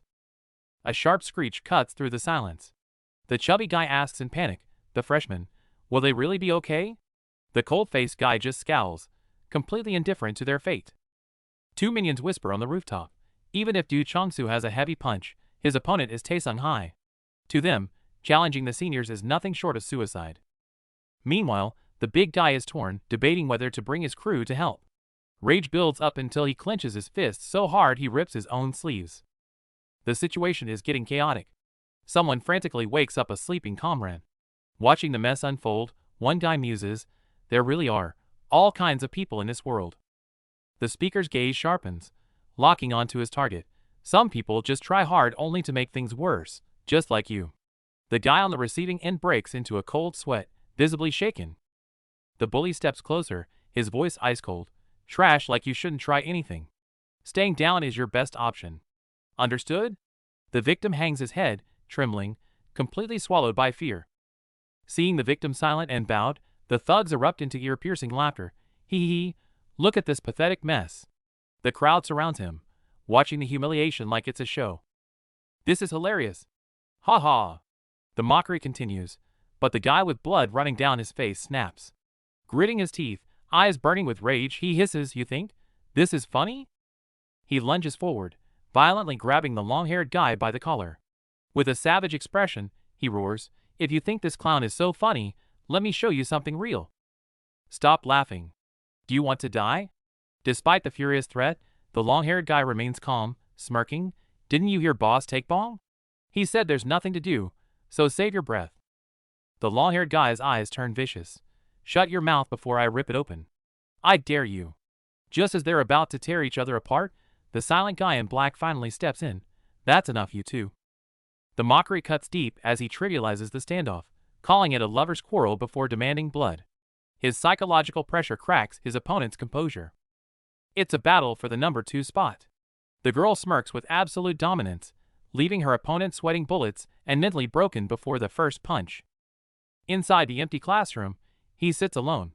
Despite the relaxed posture, his silence is heavy, brooding over the coming storm. The strategist grins maniacally about breaking eggs to destroy Taesung Hai. His ally stares in disbelief, unsettled by the sheer insanity of the plan. The insult Mad Dog lands, but the question about tomorrow triggers him. His eyes flash red with lethal intent as he snaps back, ready to tear everything apart. Patience runs out. The black-haired fighter cuts through the insults, eyes burning with rage, as he demands answers about Changsu. The smirk returns as he drops a bombshell. Changsu, their leader, is working a part-time job just to pay off the tribute demanded by the older gangsters. Confusion turns to disgust as the truth comes out. It's a systemic racket, local gangs extorting students under the guise of tradition. The nobility of their leader is revealed. Changsu refuses to extort his classmates, paying the heavy price himself. The injustice makes the black-haired fighter's blood boil. A flashback reveals Changsu's gritty determination. He didn't just pay, he confronted the bosses to end the cycle of extortion for everyone. That sacrifice is why he commands absolute loyalty. The vibe shifts from tension to camaraderie as he urges him to go see their leader. He brushes off the final warning, but the truth gnaws at him. The image of their leader slaving away to pay off gangsters fuels a deep, cold rage. High above on the rooftop, the suit-clad gangsters watch like vultures. The white-haired boss sits on his throne, his cold gaze fixing on the chaos below. The tension snaps on the roof. The muscular thug screams for blood, demanding Jinsu be torn apart and forced to eat his own words.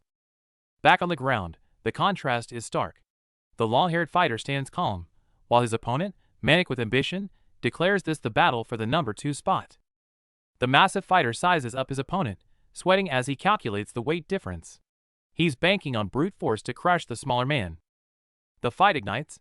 Despite the weight disadvantage, the long-haired fighter strikes with lightning speed, mocking the giant who's still trying to analyze his moves. Fear turns to desperate resolve. He decides to tank the hits, convincing himself that if he can just close the distance, his raw power will secure the win. He lunges with explosive speed. The air screams as the attack connects, leaving his opponent staring death in the face, paralyzed by terror. Pure, unadulterated rage explodes. With a final curse, the fighter transforms into a monster of fury, leaving the outcome hanging in the balance. "It's on!" the buzzcut guy roars, lunging straight at the death god with murderous intent. This is going to be brutal. He's gritting. Fists collide, but Biko gets overwhelmed instantly, set flying back and foaming at the mouth. The mustache guy doesn't let up. He launches himself forward like a cannonball, closing the distance in the blink of an eye. Direct hit. Biko's face distorts from the impact, blood spraying everywhere as he loses all balance from the force. It's not over. The attacker hammers a fist down, smashing Biko into the ground with a sickening thud. It's a massacre. The attacker mounts him and rains down punches, eyes full of bloodlust, while his opponent can't even defend himself. One final blow sends Biko crashing onto his back, coughing blood. The guys in black and gold watch coldly. Total domination. He gets launched into the air and slams down hard. That landing looked like it shattered bones. Absolute brutality. The crowd is stunned. A long-haired guy grits his teeth, asking what the hell just happened, refusing to believe his eyes. These two are sweating bullets, muttering he wasn't this strong before, unable to comprehend this monster-level power surge. Doubts start creeping in. Is he stronger than Takebong? This guy, Ubichel, hits way too hard. Arguments break out here too. The girl tries to provoke him, but he snaps back. I earn my spot with fists, not by paying taxes to the mob. The heavyset guy is covered in blood, but refuses to drop. Someone tries to stop him, but he keeps muttering Takebong's name. His legs are shaking uncontrollably, but he's stubborn as hell. I'm still here. Sheer willpower is keeping him upright. Sweat pouring, eyes unfocused, he screams, I'm the number 2 of Shinhyung High, refusing to lose face even while battered. His opponent doesn't care. With a "you're done, retard," he delivers a finishing blow to shut him up for good. Silence falls as the body drops. The purple-haired guy steps up with a twisted grin, ready to lay down the law. Standing over the bloodstains, he declares, from now on, Shinhyung High's number 2 is me, Ubichel. The crowd can only nod in fear. Suddenly, a hand clamps onto his shoulder from the darkness. The atmosphere turns suffocating instantly. Big trouble. Cut to the city streets at night. A PC cafe sign glows, a banana milk sits forgotten. After the chaos, only an eerie silence remains. A bottle of banana milk slides across the counter. The clerk watches calmly as a crumpled bill hits the mat with a sharp tap. The clerk looks up and freezes. It's Choi Biko, staring daggers. The air turns icy as the clerk stammers out the price. Biko doesn't haggle. He bluntly admits, "My fault, my bill." The clerk is left stunned by his sudden, cold honesty. Curiosity gets the better of the clerk. "When are you done?" Biko answers flatly, just as a shout from outside breaks the silence. Biko shoulders his bag and walks out. The clerk calls after him, but the boy is already gone, leaving the debt behind. From the shadows, a scarred student watches. Paranoid thoughts race. Is he meeting Changsu? That guy is a ticking time bomb. Glasses guy analyzes the board. Even Biko, kicking someone down in the street, knows this mindless violence leads to a dead end. Biko is stressing out, trapped in the middle. Meanwhile, Glasses guy strolls through the night, grinning like he has the answer. The plan is set. The scar guy grins through his injuries. He's fighting with us. They've roped in poor Chun-Man. Jinsu taps his temple. Use your brain. When the thug calls him a scheming rat, Jinsu snaps, launching a sudden, angry kick. The thug mocks the weak hit. Jinsu rages, recalling the past. If Changsu hadn't stepped in, Biko would have ended it right there. The question hangs in the air. What was he thinking? Jinsu goes silent, the neon signs buzzing over his heavy thoughts. The mood shifts. Walking through a messy alley, the group tries to shake off the tension, suggesting karaoke like nothing happened. Flashback. Chun-Man is terrified, sweating about lost tuition money. His friend snaps at him, trying to spark some courage. Chun-Man trembles, making excuses about the bully's power. Biko cuts him off with a calm smile. Want me to get it back? Chun-Man just wants to hide. Biko makes the offer, but with a chilling catch. If I fix this, you belong to me. Deal? Back in the present, Jinsu drops the truth. Changsu wants to own Biko. The thug sweats, realizing the insanity of it. Jinsu smirks outside the PC cafe. He's a lunatic, he mutters, clocking out of his shift with a satisfied smile. The door chime rings. Biko walks into a shop, slurping his drink, looking dangerously calm amidst the gathering storm. He finds his target sitting outside. Biko's eyes glow red in the dark as he approaches. Perfect. We need to talk. Choi Biko sips his milk tea calmly and drops a bombshell on the guy in front of him. From now on, be mine. The guy is totally confused, sweating bullets and thinking, what the hell is this lunatic talking about? He is fuming inside disaster strikes tomorrow, and Biko is cracking jokes? What a complete idiot. Deciding it's pointless to talk to a fool, he spits on the ground, says, have fun getting killed tomorrow, and storms off. The guy snaps, screaming, I don't care. Stop talking crap or I'll beat you to death. But Biko just responds with a smirk. Suddenly, the tone shifts clearly. Biko touches a nerve, that blackout moment in a fight where you wake up and the enemy is already down. Biko calls it the switch. Once flipped, fear vanishes, pain disappears, and you become an invincible monster. But Biko's eyes turn cold as he delivers a grim warning. Keep abusing it, and you'll die a miserable death. The guy freezes. Biko hit the bullseye. This isn't just a fight. It's a conversation between two cursed souls. Sipping his drink, Biko looks down on him. It's eating you alive, and you don't even realize how dangerous it is. Biko finally makes his offer. Hand over your switch to me. Just belong to me. To seal the deal, Biko adds a casual twist. I'll keep you safe. Oh, and you owe me 101 for the service. The guy is left reeling, hand over control to this eccentric weirdo. It's all moving too fast for him to process. Cut to lunchtime the next day. A massive group of students in black and gold uniforms floods the streets, looking intimidating. Marching in perfect unison with serious faces. This isn't a lunch run, it looks like an army marching to war. The scar-faced leader bellows, Good afternoon, brother. And the subordinates behind him respond with a thunderous roar. It's the freshman boss, one Sangtik. He looks over the fired-up crowd of first years with a calm, amused expression. A fanatic charges forward, screaming his loyalty. Boss Sangtik, I'm ready to die for you today. Sangtik looks annoyed by the drama and simply bonks him on the head. Quit the dying talk, you idiot. The atmosphere shifts oddly as subordinates pledge loyalty to their leader, Du Changsu. One blushing guy awkwardly assures him he won't get hurt, fierce looks, but total devotion. The emerging high battalion assembles in matching black and gold jackets. Du Chongsu anchors the formation while Biko stands by with a cold, detached stare, stunning the onlookers. Footsteps echo in rhythm sneakers against dress shoes. Glasses-wearing Young Jinsu pushes up his frames, eyes sharp, as the massive group begins its advance. The elite fighters reveal themselves, one grim and serious, the other a blue-eyed pretty boy smiling effortlessly. The dark mass of people behind them is suffocating. Scene cut. A reckoning is happening elsewhere. A red-eyed thug towers over a kneeling loser, spitting insults with a look of pure contempt and bloodlust. Back in the classroom, a burly guy with bandages and a blue scarf slumps in his chair, eyes closed. The silence here is eerie compared to the chaos outside. A dark memory flashes through his mind. Someone strangling a fat student with a rope, viciously calling him a retard. Pure lethal malice. The memory snaps. The bandaged giant groans in pain, cursing under his breath, until a voice calls out Jinsu, signaling trouble. The guy in the red tie goads the bandaged fatty, asking if he'll let his enemy slide. He reveals he's contacted people behind Boss Takebong's back. A mutiny is brewing. Red tie proposes an ambush. The bandaged guy is seething, claiming he would have won yesterday if Takebong hadn't interfered, yet he suddenly snaps, "Don't do anything." Red tie loses it, screaming about losing the number 2 spot.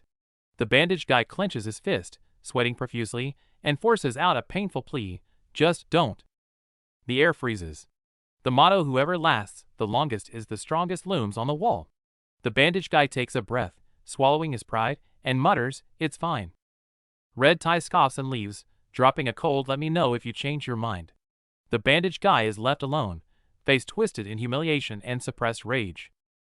The bandaged guy finally snaps, screaming his lungs out in frustration. Cut to the street. Emerging High's army has arrived, standing grim under a gloomy sky. In the midst of tension, the maniac Li Yang Geology bear hugs Biko from behind. Biko shoves him off, disgusted, yelling about his switch ability, confusing everyone. Biko threatens to rip the guy's jaw off if he hugs him again. The mad dog just shrugs calmly, saying, "Do it then, I only did it because I like you." Absolute insanity. The scuffle continues until others intervene. Biko composes himself, a cold smirk forming as his eyes sharpen. "Enough. Let's go teach Taesung Hai a lesson." Strategist Young Jinsu nods confirmation. At the signal, the street floods with students in black suits. Their synchronized footsteps thunder total mobilization. Everyone locks in. Some check comms, others grit their teeth in anticipation.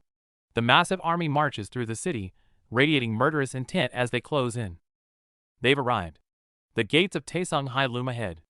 Under dark clouds, the elite forces of emerging Hai halt at the entrance. The war is about to begin. The story shifts to Taesung Hai territory.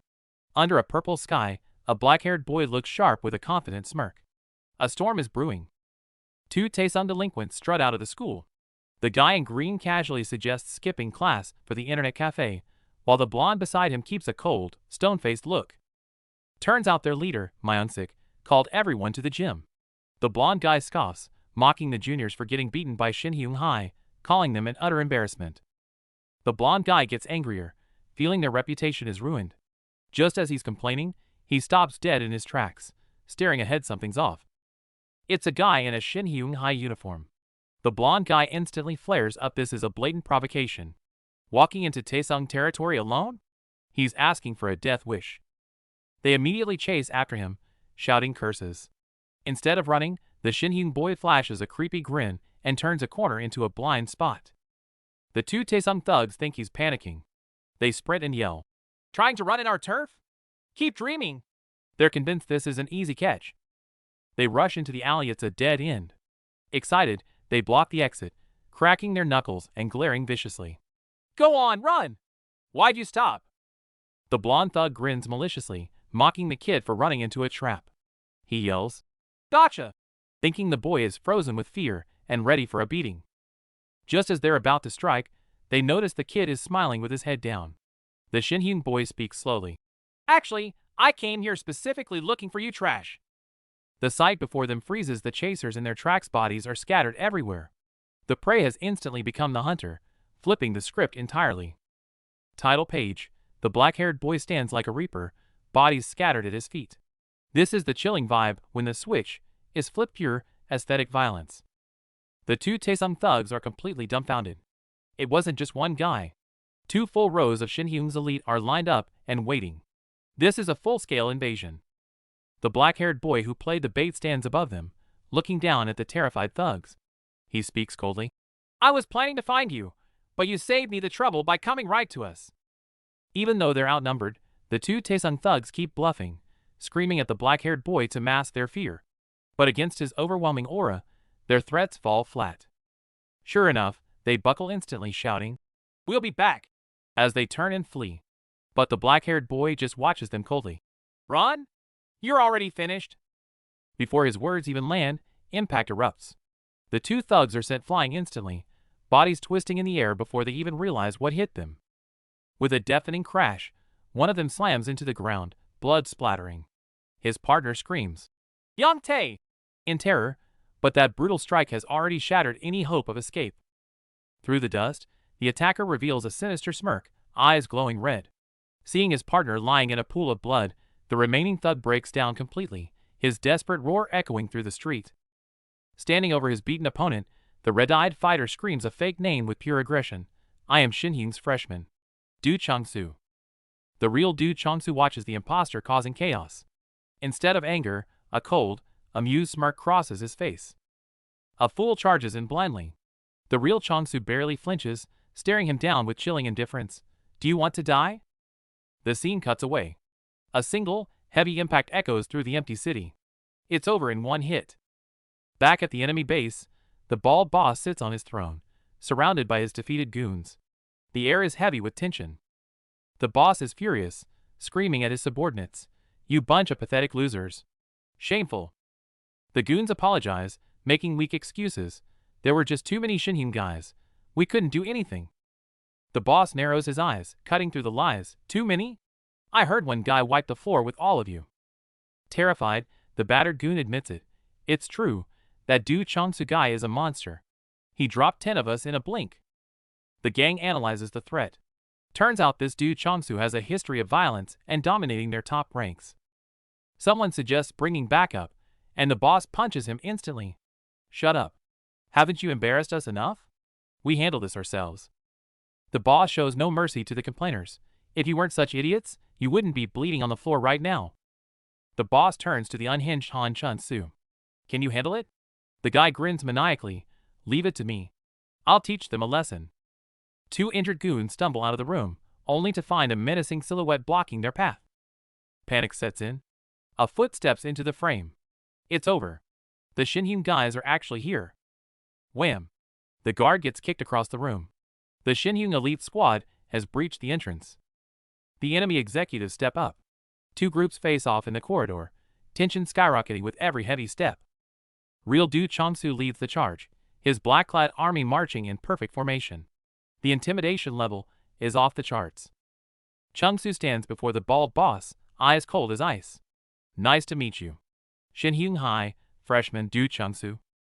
A final close-up on those wild eyes. The real player has entered the game. The war begins now. Biko sweats nervously, eyes sharp. On the rooftop, the elite team gathers. Do Chang-soo turns his back, clenching his fist so hard it shakes. The tension is suffocating. Knuckles crack under pressure. Chang-soo sits silently on the red sofa, head down. The silence screams danger as everyone waits for his command. He bows respectfully, but hides a sinister smile, waiting to stab you in the back. Suddenly, violence erupts, the facade crumbles as he crushes his opponent. Taekbon loses it, veins popping with rage. Screaming threats, he storms out of the building like a wild beast hunting for blood. The messenger trembles in fear, reporting that 50 students from emerging high are attacking.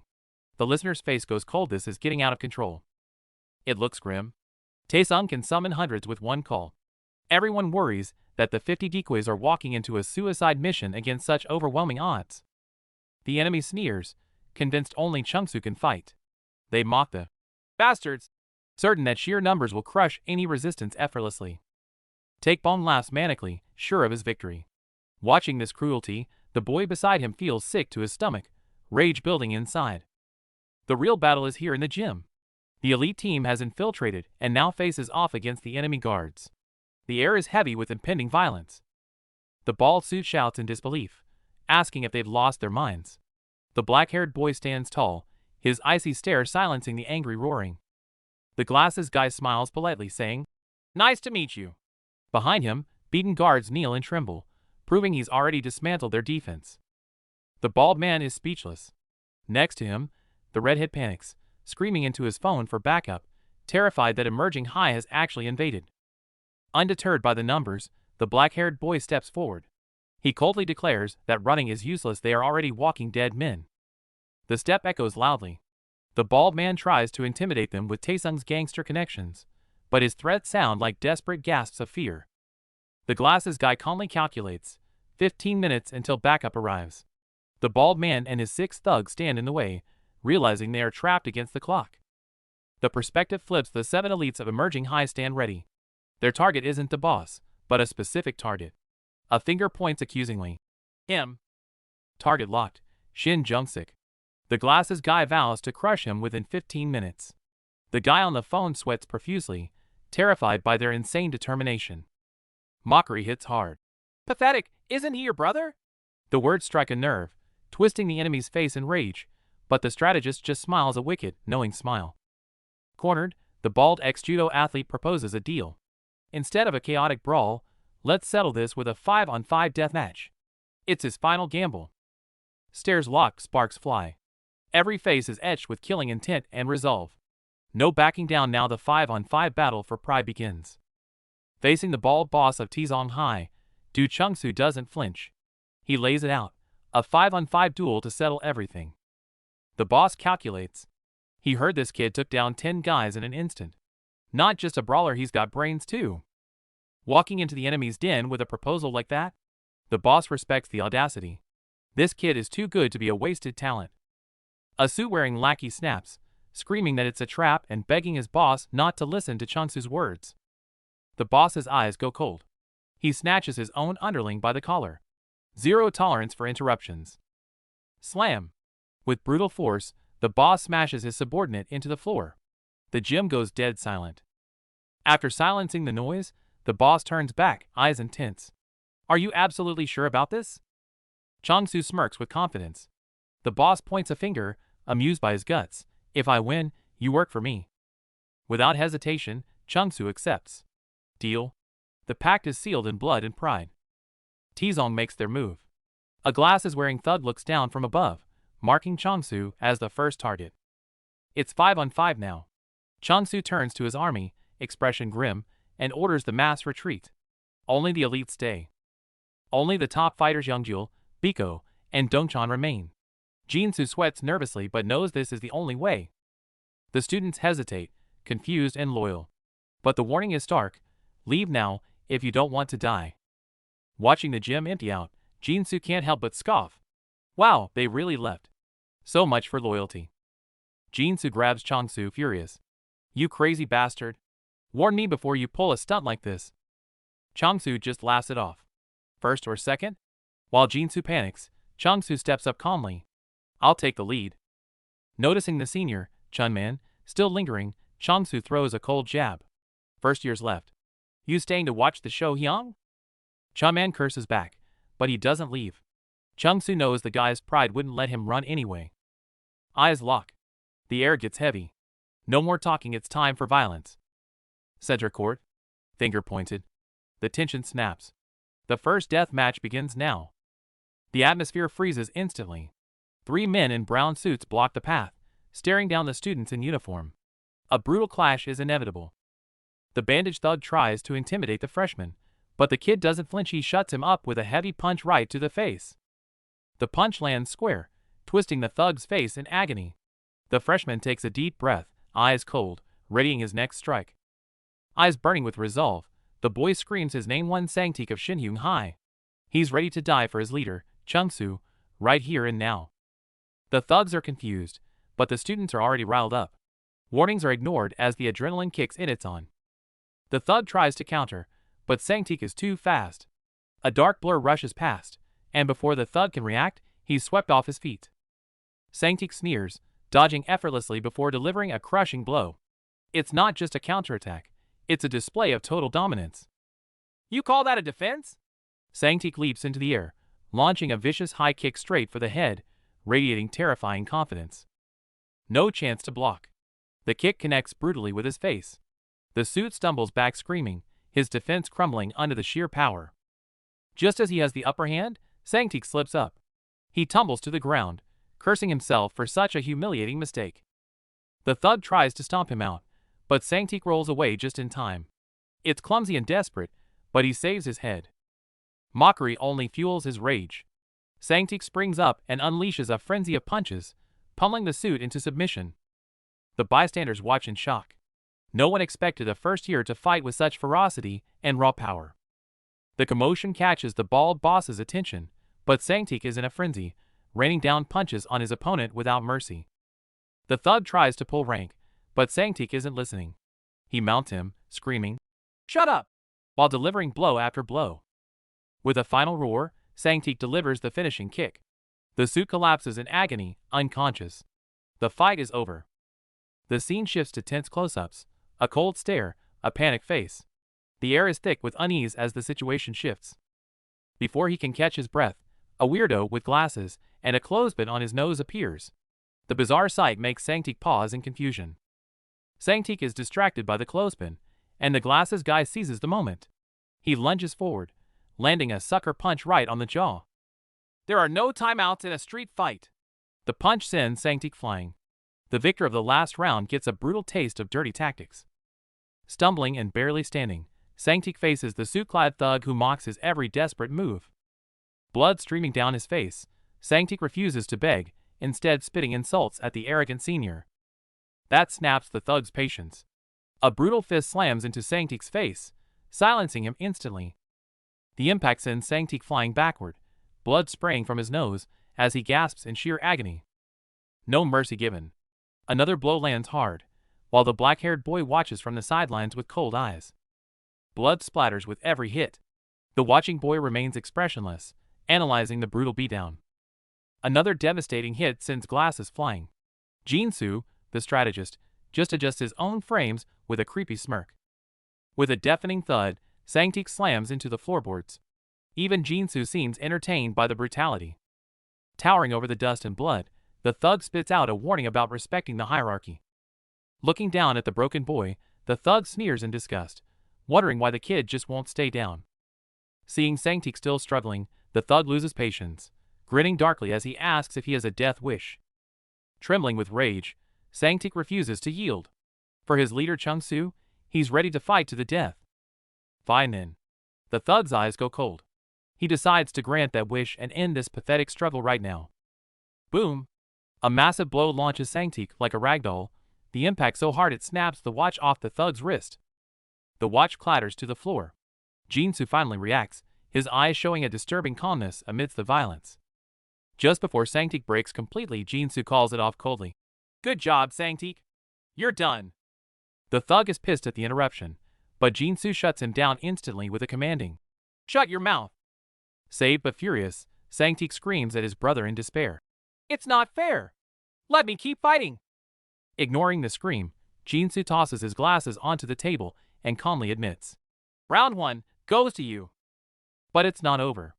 The red-eyed boy steps forward, radiating a dangerous aura. Now, Round 2 begins. Scene shifts to the gym. A burly bald guy in a brown jacket stands menacingly, flanked by his crew. The bald guy clenches his fists, bragging excitedly about how he absolutely destroyed his opponent. The victim tries to talk back, but the bald guy shuts him down with a terrifying glare. Silence falls. He turns to his red-haired senior for praise, but the young just stares back with cold indifference. The red-haired leader smirks darkly. He wants to see this wrestling monster crush their next target. The order is given to hunt down the target. The underling screams yes, sir, with fanatical obedience. Cut to Chungsu. He looks completely unimpressed as the frizzy-haired goon points a finger in his face. The goon freezes. Up close, Chungsu's towering 190 centimeters frame radiates terrifying pressure. The goon keeps yelling, but Chungsu ignores him, demanding the real boss stop hiding behind minions. The bald wrestler steps forward, face flushed with rage, swearing this time won't end like before. Chungsu genuinely asks, Do I know you? The bald guy explodes. We fought 2 days ago, you moron. Chungsu gives a half-hearted apology, his dismissive attitude sending the bald guy into a blind rage. Changsu mocks him for being a stalker. That snaps the last string of patience the bald guy charges. A lightning-fast punch flies in. Changsu leans back effortlessly, dodging by a millimeter.